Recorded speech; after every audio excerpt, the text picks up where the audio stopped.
Dennis Allen, his Saints moved to 2-0 with a 20-17 victory over the Panthers. Last night wasn't able to really study that game because I was at the other game. I prefer my Monday Night Football games one at a time, and if they're going to have two, I would prefer they be back-to-back. I don't get this idea of playing two games at once and live look-ins, because I know some people will watch one game and then watch all of the other one later. They don't want to have it spoiled. They don't want to, and that's what they should do. They should respect the wishes, Chris, of the people who truly want to watch both games consecutively.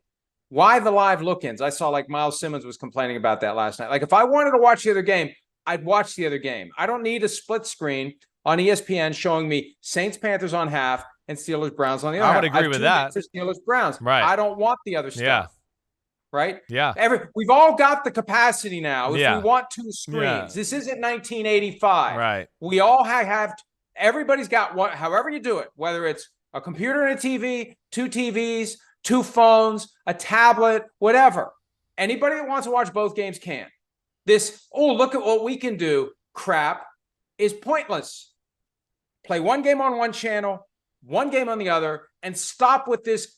What do you want them to do? Change the channel from one game to the other? It makes no sense. What's the point of it? No, it didn't make sense to me either. I know it's like it's almost like they were playing us for dummies. Like, you don't know how to change the channel, or you're not sure where that other game is, so we'll put it on there for you.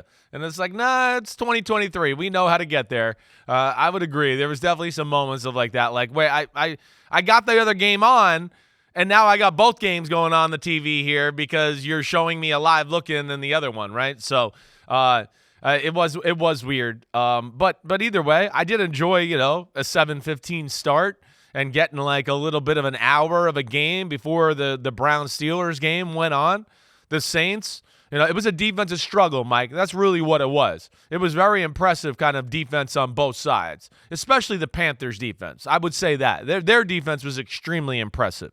The Saints' defense was impressive, but there's the question of, I don't really know, Bryce Young and that offense, they're nothing to write home about right now.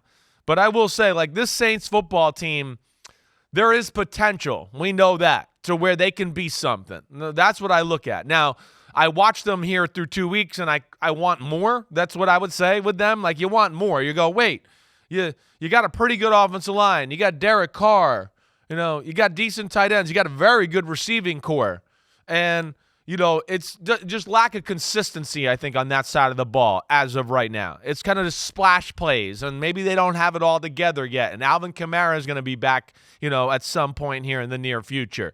But, yeah, it was a defensive struggle game where as the game went on, you just went, Carolina's not going to be able to pull this off. They just can't. They don't have enough offense here. Bryce Young's not ready for this, and you kind of just felt like, how long can the Carolina defense keep this up before Derek Carr, Olave, Rashid Shaheed, somebody makes a play and kind of makes it hard on the Carolina Panthers football team? This is like the Ravens' first two victories, money in the bank for future use, because the Saints are going to be different in January than they are now as they figure all this out and get to whoever they're going to be and get Alvin Kamara back. He's serving a 3-game suspension for violation of the personal conduct policy dating back to the incident in February of 2022 in Las Vegas that happened in connection with the Pro Bowl weekend. They get him back, that changes things. Yeah. They keep winning without him, that's good. They got one more game to go without Alvin Kamara. So, look, it was a boring game. I was getting texts from my writers about how boring the game was. That's what happens when both defenses are really good and the offenses can't get anything going. It's going to take time for the Panthers and Bryce Young. And I know David Tepper, the owner of the team, not exactly a patient guy, wants a return on his investment, wants a competitive team. He's sitting there at the bottom of the NFC South now at 0-2 with all of the other teams, Falcons, Bucks, and Saints 2-0. So not a great start for Frank Reich in Carolina. Not a great start for Bryce Young. But we knew all along it was going to take time. Right. For any of these rookies, it's going to take time. CJ Stroud is 0-2, and he's had great statistics. He's 0-2. Anthony Richardson's 1-1. He suffered a concussion, and one of the reasons he's 1-1 is because he played CJ Stroud.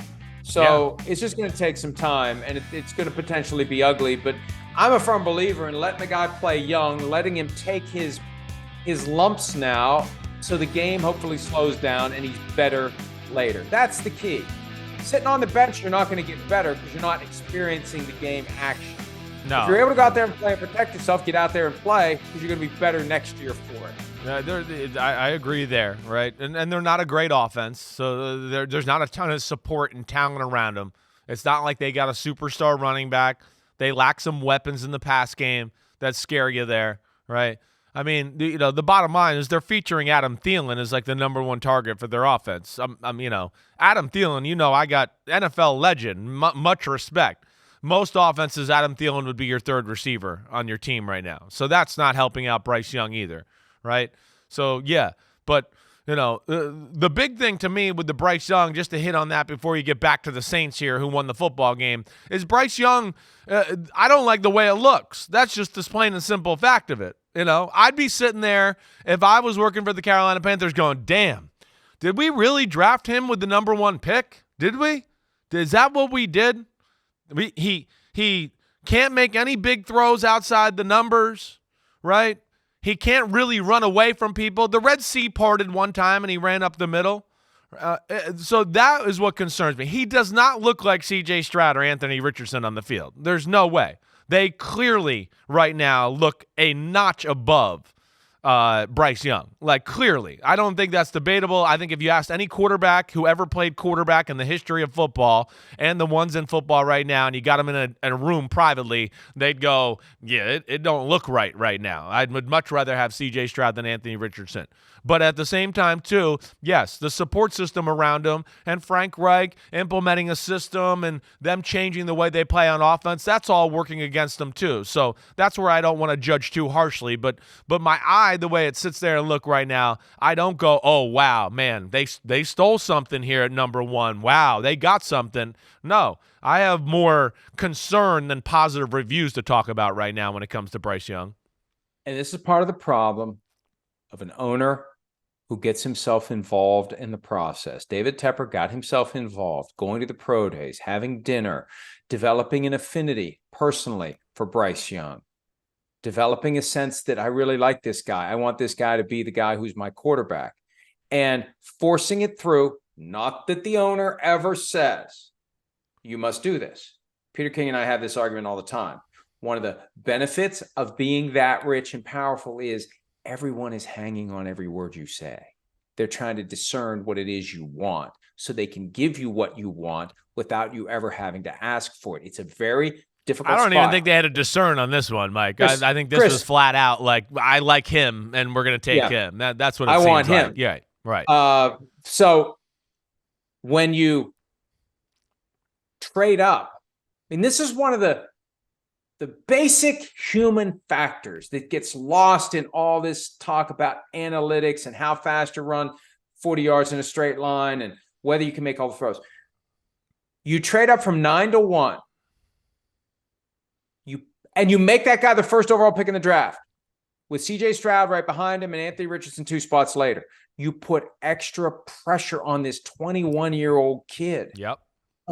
It's already pressure. If you're going to be the number one pick anyway, it's pressure. But not only are you the number one overall pick, the team that made you the number one overall pick mortgaged its future and traded up to get you. It's Trey Lance. It's that same mindset. It is very much, right. It's already going to be difficult. Why do you want to make it even harder for these kids and put them in that position by trading up? Right. I think it's a cautionary tale that nobody pays attention to pre-draft, because what's the vibe pre-trade?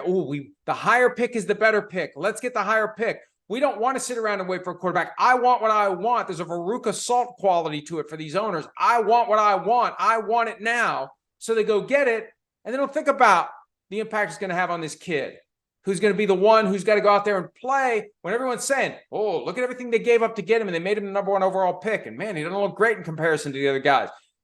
It's different from what Deshaun Watson's dealing with, but it's the same idea. Yeah. You never really feel comfortable. Every game you're being scrutinized, and you're chasing these guys who went after you. And it's one of the reasons why some of these guys don't work out.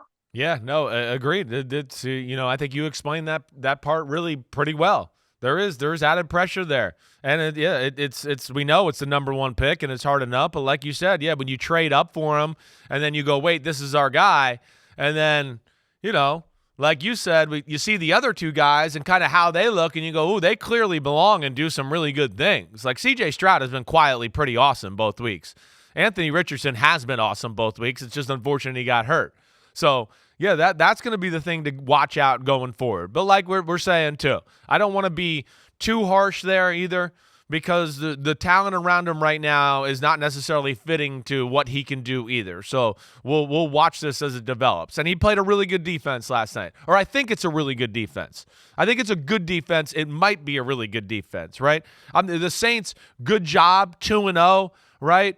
We know both 3 interceptions in week 1 against Tannehill. But I think it's fair to say we're not sure how good the Tennessee Titans offense is yet, right? So there's that aspect. And then, of course, last night, with the Carolina offense, I know that's not going to be a very good offense this year. So that is where I go, ooh, defense, potential. I like what they see. And, of course, there's some culture and some toughness and some battle-testedness there, right? Yeah, right. But then on the offensive side of the ball, too, with the Saints, again, there's silver linings. It didn't look great last night, but what I would also say to that is almost the vice versa of what I said with their defense, Mike.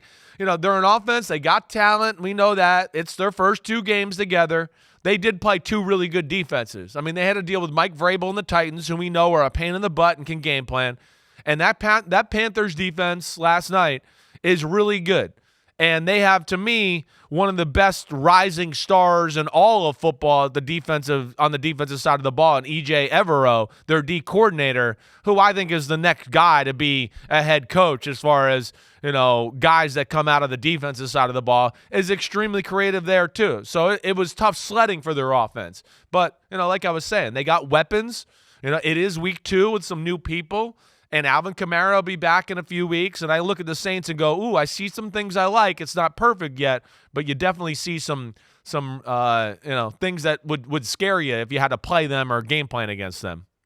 The good news for the Panthers is late in the game when it was basically decided, they did kind of pull it together a little bit and they got a drive going and it creates a little optimism. But how about this stat? Bryce Young is averaging 4.2 yards per attempt. It's the 3rd lowest number through a player's first 2 career games in NFL history with a minimum of 50 attempts. That is not good. No. But maybe it'll get better. And we'll see. Part of the reason they like him is the resilience, the smarts, the awareness. Maybe he can process all this and understand it's temporary. It's just a couple of games. I have a lot to learn. I have a lot of areas to improve. These other guys are more naturally gifted than me. My attribute comes from my ability to process. Remember, that was why I love him. Sure. That's right. Process, learn and grow. So long way to go for him and all the other rookie quarterbacks. Hi, it's Mike Florio. Thanks for watching PFT on YouTube. Hit subscribe for the latest news and analysis from Pro Football Talk.